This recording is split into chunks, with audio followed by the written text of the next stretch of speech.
ఎట్లా విశ్లేషిస్తారు రాకేష్ గారు? జార్ఖండ్ అండ్ మహారాష్ట్ర, ఒకటి కాంగ్రెస్ కూటమి వైపు, ఒకటి బీజేపీ కూటమి వైపు కనిపిస్తున్న పరిస్థితి. స్టన్నింగ్ పర్ఫార్మెన్స్ బీజేపీది మహారాష్ట్రలో అని అందరు విశ్లేషకులు అభిప్రాయపడుతున్నారు. కంటికి కనిపిస్తోంది కూడా. 149 సీట్స్ లో కంటెస్ట్ చేస్తే more than 120 as of now leads లో కనిపిస్తున్న పరిస్థితి. గుడ్ మార్నింగ్ అండి. గుడ్ మార్నింగ్ ప్యానల్ ఉన్న మెంబర్స్ కి మీకు కూడా. ఫస్ట్ ఆఫ్ ఆల్ V6 ప్రేక్షకులకు ఇక్కడ మనం చూడాల్సింది ఏంటంటే, జార్ఖండ్ లో జరిగినటువంటిది ఏదైతే హేమంత్ సోరెన్ గారి అరెస్టు కొంతవరకు అక్కడ అంటే బీజేపీ అవలంబించిన విధానాన్ని ప్రజలు వ్యతిరేకించారు. అక్కడ అరెస్ట్ చేయడం కావచ్చు, వాళ్ళ మీద కేసులు పెట్టడం కావచ్చు, అవన్నీ ఒక అంశం అయితే, ఇక్కడ మహారాష్ట్రకు విషయానికి వచ్చేసరికి, మహారాష్ట్రలో ఏదైతే ఎలక్షన్ జరిగిందో, ఎలక్షన్లలో గతంలో ఎంపీ ఎలక్షన్ ఇంతకుముందు పెద్దలు చెప్పినట్టుగా ఎలక్షన్లు జరిగినప్పుడు, ఎంపీ ఎలక్షన్లు జరిగినప్పుడు మాక్సిమం అంటే 30 సీట్స్ వరకు ఏదైతే కాంగ్రెస్ కూటమి విజయం సాధించింది. అంటే శివసేన ఉద్ధవ్ కావచ్చు, ఎన్సీపీ శరద్ పవార్ కావచ్చు, విజయం సాధించడం జరిగింది. అక్కడ నుండి కోలుకున్నటువంటి కాంగ్రెస్ పార్టీ అంటే బీజేపీ పార్టీ ఈ రోజు మీరు అన్నట్టుగా 148 స్థానాలు పోటీ, 148, 149 స్థానాలు పోటీ చేస్తే దాదాపుగా ఇప్పుడు 123 ఇప్పటివరకు మెజార్టీగా కనిపిస్తుంది మనకు. అంటే ఇంకొక 20 స్థానాలు అయితే డైరెక్ట్ గా అధికారాన్ని చేజిక్కించుకునే దిశగా ముందుకు పోవడం జరుగుతుంది. అండ్ నెక్స్ట్ వచ్చేసి ఒకటి ఇక్కడ మనకు స్పష్టంగా కనిపించింది, శివసేన జనరల్ గా వాళ్ళ వాయసే హిందుత్వం. కానీ ఏదైతే ఆ రోజు కాంగ్రెస్ ని వ్యతిరేకిస్తూ వచ్చినటువంటి శివసేన పార్టీ మళ్ళీ కాంగ్రెస్ తో పొత్తు పెట్టుకోవడానికి ప్రజలు యాక్సెప్ట్ చేయనట్టుగా మనకు అక్కడ కనిపిస్తుంది. కానీ అదే విషయం మనం ఎంపీ ఎలక్షన్ లో చూస్తే మాత్రం యాక్సెప్ట్ చేశారని మళ్ళీ ఇంకొక విశ్లేషణ వస్తుంది. ఎన్నిటికంటే ముఖ్యంగా మహారాష్ట్రలో బీజేపీ పార్టీ లీడ్ తీసుకున్నది, తద్వారా విజయం సాధించడం జరిగింది. ఇంకోటి ఏదైతే ఇక్కడ కర్ణాటకలో 2000 రూపాయలు మహిళలకు ఇస్తా అన్న స్కీమ్ కావచ్చు, ఇక్కడ మహాలక్ష్మి 2500 కావచ్చు, ఇక్కడ ఇయ్యలేకపోవడం అక్కడ. కానీ మహారాష్ట్రలో ఆల్రెడీ బీజేపీ 6 months నుంచి వెళ్ళి ఒక 1500 రూపాయలు ఇస్తూ 2100 రూపాయలు చేస్తామని చెప్పేసి అక్కడ డిక్లేర్ చేయడంతో మహిళలు మాక్సిమం బీజేపీ సైడ్ మొగ్గు చూపినట్టుగా మనకు కనిపిస్తుంది. కాబట్టి ఇవన్నీ అంశాలు పరిశీలించిన తర్వాత, ఒకటి గతంలో బీజేపీ ఏ రోజు కూడా మేము ఉచితాలకు వ్యతిరేకమని మాట్లాడినటువంటి బీజేపీ ఈరోజు మళ్ళీ ఆ ఉచితాలనే సిద్ధాంతంగా నమ్ముకునేటువంటి పరిస్థితికి వచ్చింది. ఈ రోజు అంటే దేశం మొత్తంలో ఎక్కడ ఎలక్షన్లు జరిగినా అంటే పేదరికం రాను తగ్గుతుంది తప్పితే, అంటే పేదరికం పెరుగుతుంది తప్పితే తగ్గటం లేదని చెప్పేసి దీని ద్వారా స్పష్టమవుతుంది. 11 సంవత్సరాల్లో పేదరికం తగ్గింది, పేదరికం పెరిగింది, ఆకలి ఇండెక్స్ పెరిగింది. ఇవన్నీ కూడా ఏ దిశగా మనం పోతున్నామో భారతదేశం మొత్తం ఒకసారి గమనించాల్సిన అవసరం ఉంది. ఎందుకంటే ఏ రోజు కూడా ఏ ఎలక్షన్ కూడా మనం చూసాం, మోడీ గారు ఎప్పుడు చెప్పినా మేము ఉచితాలకు వ్యతిరేకం, మేమేవి ఉచితంగా ఇయ్యమంటారు. ఈరోజు కంపల్సరీ ఇవ్వాల్సినటువంటి పరిస్థితికి ఆ పార్టీలు కూడా వచ్చినాయి, బీజేపీ పార్టీ కూడా వచ్చిందని ఇక్కడ మనకు కనిపిస్తుంది. కానీ ఒకటేంటంటే, గతంలో ఏదైతే నెంబర్ గేమ్ లో బీజేపీ పార్టీ ఇదే ఎలక్షన్ లాస్ట్ టైం జరిగినప్పుడు అంటే 2019లో జరిగినటువంటి ఎలక్షన్లలో రాష్ట్రపతి పాలన పెట్టి, ఇక్కడ మహారాష్ట్రలో రాష్ట్రపతి పాలన పెట్టి తర్వాత అజిత్ పవార్ ను తీసుకొని పోయి ఫడ్నవీస్ గారు ముఖ్యమంత్రిగా ప్రమాణ స్వీకారం చేశారు. మళ్ళీ తర్వాత అజిత్ పవార్ ఇటు రావడం, దాంతో మళ్ళీ నెంబర్ గేమ్ చేంజ్ కావడంతో ఉద్ధవ్ ఠాక్రే గారు ముఖ్యమంత్రి అయ్యారు. మళ్ళీ దీనిలో షిండేన్ కావచ్చు లేదా అజిత్ పవార్ గారు చీల్చడం ద్వారా మళ్ళీ బీజేపీ అధికారాన్ని చెక్కించుకోవడం జరిగింది. అంటే ఇక్కడ మనం గమనించాల్సింది ఏంటంటే, బీజేపీ ప్రధానంగా అధికార గేమ్ చేంజింగ్ గతంలో కాంగ్రెస్ ఏ విధంగా ఆడిందో. ఎందుకంటే ఇక్కడ చూసాం మనం, కాంగ్రెస్ పార్టీ అంటే ఉమ్మడి ఆంధ్రప్రదేశ్ ఉన్నప్పుడు ఎన్ రామారావు ప్రభుత్వం ఏ విధంగా కూలగొట్టిందో అవన్నీ చూసాం. కాబట్టి అదే గేమ్ ను ఈ రోజు బీజేపీ కూడా ముందు తీసుకుపోవడం జరుగుతుంది. రెండు కేంద్ర పార్టీలు జనాలు యాక్సెప్ట్ చేశారా దాన్ని రాకేష్ గారు?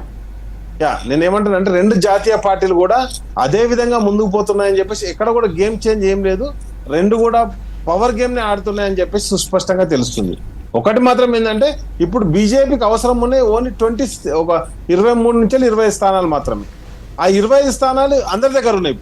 నిజంగా చూడాలంటే ఇప్పుడు ఎన్సీపీ దగ్గర ఉన్నాయి, శివసేన అంటే ఎన్సీపీ పవార్ దగ్గర ఉన్నాయి, శివసేన ఠాక్రే దగ్గర ఉన్నది, శివసేన అది మన ఈయన దగ్గర ఉంది, ఏక్నాథ్ షిండే దగ్గర ఉంది. కాబట్టి ఏం జరుగుతుంది అనేది మనం చూడాల్సిన ఆవశ్యకత ఉంది. బీజేపీ తను ముఖ్యమంత్రి పదవి తీసుకుంటుందా, లేకపోతే మళ్ళీ ముఖ్యమంత్రి పదవి షిండేకో అజిత్ కో అప్పచెప్తుందా అని చెప్పేసి కూడా ఇక్కడ ఒక చర్చ మనం గమనించాల్సిన అంశం అయితే కనిపిస్తుందండి. అంటే బీజేపీ ఒక క్లారిటీ తోటి ఈసారి ముఖ్యమంత్రి పదవి మాకే అని, ఎందుకంటే గతంలో ఠాక్రేకును బీజేపీకి వచ్చిన డిఫరెన్స్ అక్కడ ముఖ్యమంత్రి పదవి గురించి. అవును, ముఖ్యమంత్రి మాకు పదవి ఇస్తా అని చెప్పేసి ఇవ్వలేదు అని చెప్పేసి ఠాక్రే గారు అక్కడ విభేదించడం జరిగింది, ఉద్ధవ్ ఠాక్రే. కాబట్టి మరి ఇప్పుడు కూడా బీజేపీకి మెజారిటీ స్థానాలు వస్తున్నాయి. మీరు అన్నట్టుగా ఇప్పుడు 120+ ఉన్నటువంటి పరిస్థితిలో అందరికి కూడా మ్యాజిక్ నెంబర్ అవైలబుల్ ఉంది. కాబట్టి ఒకవేళ మ్యాజిక్ నెంబర్ తీసుకుంటారా, లేకపోతే ఏదైనా పార్టీని సంపూర్ణంగా దీనిలో మెర్జ్ చేసుకుంటారా? కొన్ని పార్టీలు మెర్జ్ కావడానికి కూడా అవకాశం ఉంటుంది కదా ఇక్కడ. కాబట్టి ఆ మెర్జ్ చేసుకోవడం ద్వారా బీజేపీ సంపూర్ణ తన ఆధిపత్యంతో ముందరిపోతానని మనం గమనించాల్సిన అంశంగా ఉంటుందండి ఇక్కడ. యా సార్, ప్రొఫెసర్ రాజారాం గారు, ఈ మోదీ మ్యాజిక్ అనేది ఒక చర్చ. ఇందాక బండి సంజయ్ మాట్లాడుతూ కూడా మొత్తం ఎక్కడ షిండే పేరు రాలేదు, మొత్తం మోదీ మోదీ మోదీ మ్యాజిక్, మోదీ అభివృద్ధి, ఇదే మాట్లాడే ప్రయత్నం జరిగింది. నిజంగా ఇదంతా మహారాష్ట్రలో వచ్చిన ఈ అద్భుతమైన పర్ఫార్మెన్స్, ఒక రకంగా అద్భుతమైన స్ట్రైక్ రేట్ మీరు చెప్పినట్లు, ఇదంతా కూడా మోదీ ఖాతాలోనే వేయాలా? కంప్లీట్గా మోదీ ఖాతాలు అయితే వేయలేరండి. షిండే ఎప్పుడైతే శివసేన నుండి ఉద్ధవ్ ఠాక్రే నుండి విడిపోయి వచ్చి బీజేపీతో జట్టు కట్టిండో తను మంచి పాలన అందించిండు. ఎక్కడ ఎలాంటి మేజర్ స్కామ్స్ కానీ, పాలన బాగాలేదు కానీ, శాంతి భద్రతలు సరిగ్గా లేవు అనేది. ముంబై మనకు తెలుసు, ముంబై ఎంత sensitive city for India, Maharashtra కూడా. అక్కడ ఇంతవరకు కూడా ఇట్లాంటి అవాంఛనీయ సంఘటనలు జరగలేదు. పాలన మంచిగా అందించుండని చాలా పేరుంది. ఈ క్రెడిట్ ఎవరికైనా ఇవ్వదలుచుకుంటే ఖచ్చితంగా షిండే అండ్ మోదీ ఖచ్చితంగా ఇద్దరికి ఇవ్వచ్చు. కార్యకర్తలది ఇంకా విజయం. ప్రతి నియోజకవర్గంలో క్షేత్రస్థాయిలో పనిచేసిన వాళ్ళు ఈసారి ఎలాగైనా నిలబెట్టుకోవాలి. పోయినసారి చాలా దెబ్బతిన్నాము పార్లమెంట్ ఎలక్షన్స్లో, మన కేంద్ర ప్రభుత్వంలో మన ఉనికికే ప్రమాదం వచ్చిందనే దాంతో రియలైజ్ అయ్యి బీజేపీ కార్యకర్తలు చాలా బాగా పనిచేశారు. వీళ్ళకు బలమైన క్యాండిడేట్స్ ఉన్నారండి. మొదట ఎప్పుడైతే శివసేన నుండి 40 మంది ఎమ్మెల్యేలు బీజేపీ వైపు వచ్చారో, షిండేతో వచ్చారో, ఆ 40 మంది కూడా చాలా బలమైన నేతలు లోకల్గా. డెఫినెట్గా ఈసారి హర్యానా నుండి రియలైజ్ అయ్యారు ఆర్ఎస్ఎస్ ఇంపార్టెన్స్ ఉంది, మనం వాళ్ళకంటే we cannot over grow them అనేది ఒక రియలైజ్ అయినారు. తల్లి మాతృ సంస్థ నుండి కాదు మేము ఇండివిజువల్గా పోతామన్న మోదీ కూడా 240 నుంచి లెసన్స్ నేర్చుకోవడంలో ఇది one of the main points. రెండు వెరీ ఇంపార్టెంట్ స్టేట్స్ అండి, మా హర్యానా అండ్ మహారాష్ట్ర. లెసన్స్ బాగా నేర్చుకున్నారని అర్థమవుతుంది. స్థానిక నాయకులకు కూడా వాల్యూ ఇస్తున్నారనేది ఒకటి అర్థమవుతుంది. మోదీ షా ద్వయందే కాదు, మిగతా పార్టీ అందరిది కూడా అనేది వస్తుంది. దానివల్ల ఈ ఫలితాలు, ఈ క్రెడిట్ అందరికి ఖచ్చితంగా కూటమి సరిగా పనిచేసింది. వాళ్ళకి ఇన్ఫ్రాస్ట్రక్చర్ ఉంది, వాళ్ళకి కార్యకర్తలు ఉన్నారు, వాళ్ళకి పైనుండి దిశానిర్దేశం ఉంది, అలైడ్ ఆర్గనైజేషన్స్ లైక్ ఆర్ఎస్ఎస్ ఉన్నాయి. ఈసారి అన్ని ఫ్యాక్టర్స్, కేవలం Modi magic always it is there. Charismatic leader Modi magic ఉంటుంది, కానీ మోదీ మ్యాజిక్ యాడ్ అయ్యేటి ఇవన్నీ అదొక్కటే కాదు, ఖచ్చితంగా అదొకటి కాదు. షిండే ఫ్యాక్టర్ కూడా ఉందండి. షిండే బలమైన క్షేత్రస్థాయి నాయకత్వం ఉంది షిండేకి. ఆయన మాస్ లీడర్. ఆటో డ్రైవర్స్ కానీ, అతను వచ్చిన నేపథ్యం కూడా ఒక ఆటో డ్రైవర్ నేపథ్యంతో వచ్చాడు. సో ఈ ఫ్యాక్టర్స్ అన్నిటికీ ఇవ్వాలి, కానీ ఒక్కటే క్రెడిట్ అయితే ఇవ్వలేం మోదీ గారికి. హరీష్ బాబు గారు, ఇందాక బండి సంజయ్ మాట్లాడుతూ ఎస్పెషల్లీ మన రాష్ట్ర లీడర్స్ గురించి కూడా ప్రస్తావించారు. ఇక్కడ నుంచి ముఖ్యమంత్రి, మంత్రులు అందరు పోయారు, కాంగ్రెస్ వాళ్ళు వెళ్ళి ప్రచారం చేశారు అని చెప్పి. ఇప్పుడు జనరల్గా ఎక్కడ ఎలక్షన్స్ జరిగినా ఆ పార్టీ వాళ్ళ అక్కడ ఉండే లోకల్స్కి అనుగుణంగా ఆ లాంగ్వేజ్ వచ్చిన వాళ్ళని తరలించడం, వాళ్ళతో క్యాంపెయిన్ చేయించడం చాలా సర్వసాధారణం. బట్ వీళ్ళు వెళ్ళి చేసిన క్యాంపెయిన్ వల్ల రిజల్ట్స్ మారిపోయేంత, లేకపోతే తేడాలు వచ్చేసేంత ఇంపాక్ట్ ఉంటుందా జనరల్గా?